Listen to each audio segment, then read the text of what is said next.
Hello, I'm Taylor Weldon, Senior Editor of Carryology. Today I'm reporting in from our office treehouse here in Costa Rica.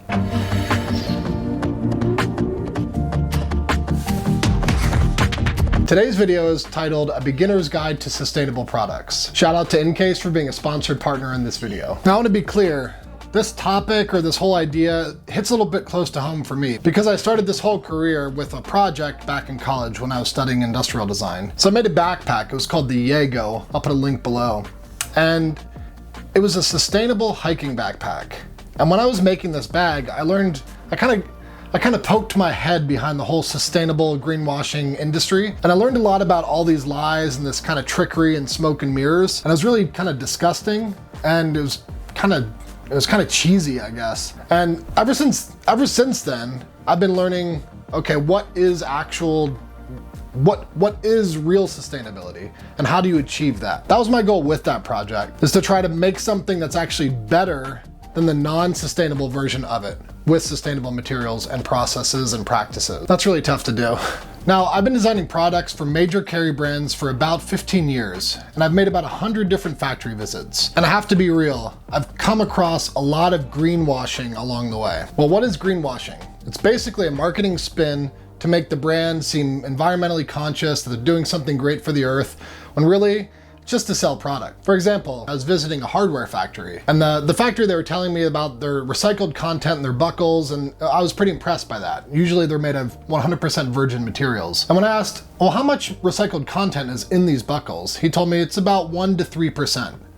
And I was just shocked. 1 to 3%? That's nothing. So their buckles are actually made of 97 to 99% virgin material. And that 1 to 3% is a big marketing term. And they flaunt that everywhere. They say recycled content makes people feel good, but it's actually not really doing much. When it really boils down to it, they were actually using the recycled content to save money. It didn't have anything to do with trying to do something better or be more responsible. It was just to save money. This, my friends, is what we consider greenwashing. And today we're gonna look at the opposite of that, what the opposite of greenwashing is. Brands that are actually doing things that are great, that are environmentally conscious, that are doing things that make a difference. To do this stuff, it's not easy. And to quote JFK, we do these things not because it is easy, but because it is hard. So the first one we're gonna talk about is recycling. Recycled content, it's easy for everyone to understand. Everyone's familiar with it. We all know about these things. So the first step of recycling is starting with a product like this. This is an old soda bottle.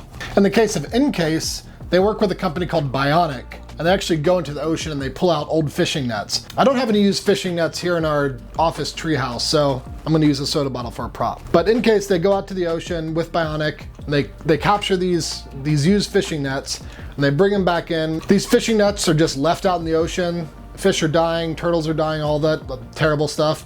But they're going out and they're actually harvesting them. And they bring them back in this case, soda bottle. They're actually getting soda bottles as well. They take these and then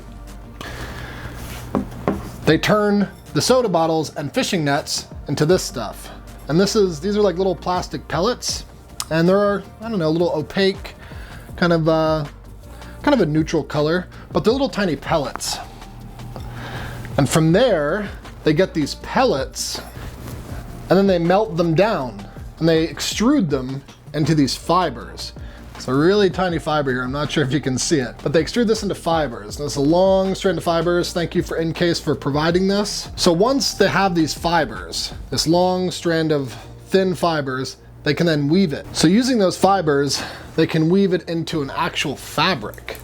So this fabric is made of 100% recycled content that was the water bottles and fishing nets turned into those little pellets, then turned into fibers, and then woven into this fabric here, which is very durable, very strong. It allows a way to bring discarded waste that's terrible for the environment and turn it into a fabric that's actually useful. One thing to consider here is energy is measured in a unit called joules, J-O-U-L-E-S. So what companies like to do is they'll measure how many joules of energy are used in the entire process. And that includes going out to get the materials, that's joules expended, joules wasted, acquiring the materials, and then the conversion process, how much energy goes into the machines that actually convert these materials into pellets, into fibers.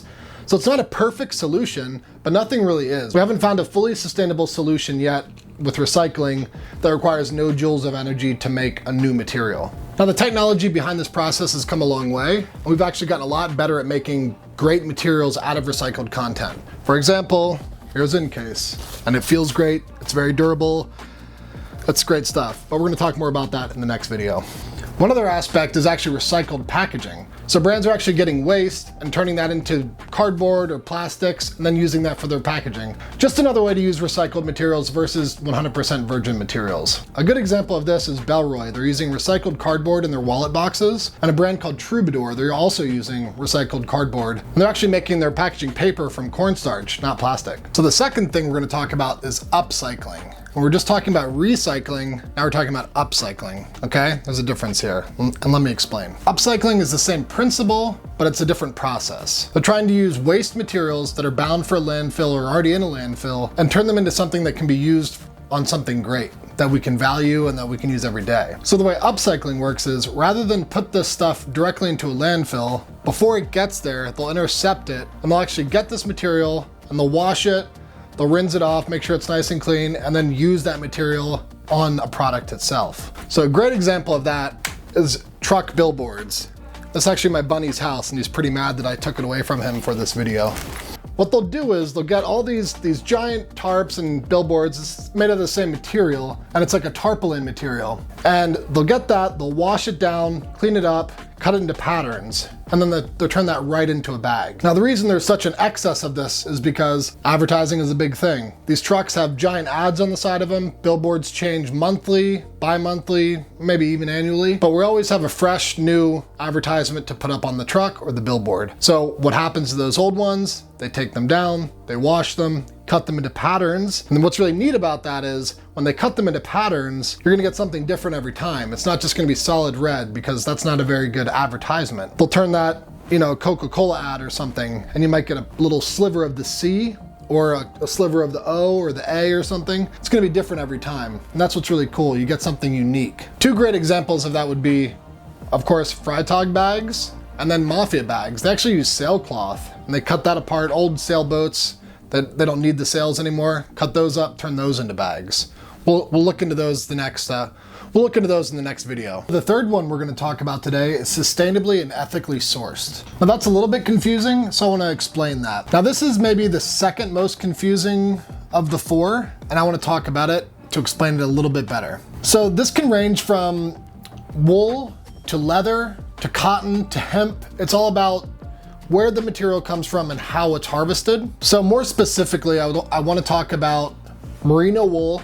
I love this stuff. It's super awesome. I talk about it a lot, and where it comes from and how it's harvested and how it's turned into t-shirts. Now, merino wool comes from animals, comes from sheep. And these sheep, they live in New Zealand. There's no denying it. Animals can be hurt. They can do things in a really poor way, but it's all about finding the best way to do it possible. The best thing about merino wool, other than its performance, is that it's regenerative. So basically, we're not gonna run out of it. We're not mining a certain thing out of the earth that's going to be gone forever. It keeps coming back. Sheep keep growing it. We can keep harvesting it. It biodegrades in the ground. It's really great stuff. Now there's one dark side, and that is animals can be abused, they can be hurt, they can be killed. Now there are groups that actually study this, and one of them is called ZQ. ZQ finds out how sustainable the wool is, where it comes from, and it's also socially responsible. So working with a group like this, they can trace this little stuff from the sheep in New Zealand all the way to this merino wool t-shirt. Now the fourth and final one is carbon offsetting. This one's a little bit tricky and a little bit interesting. So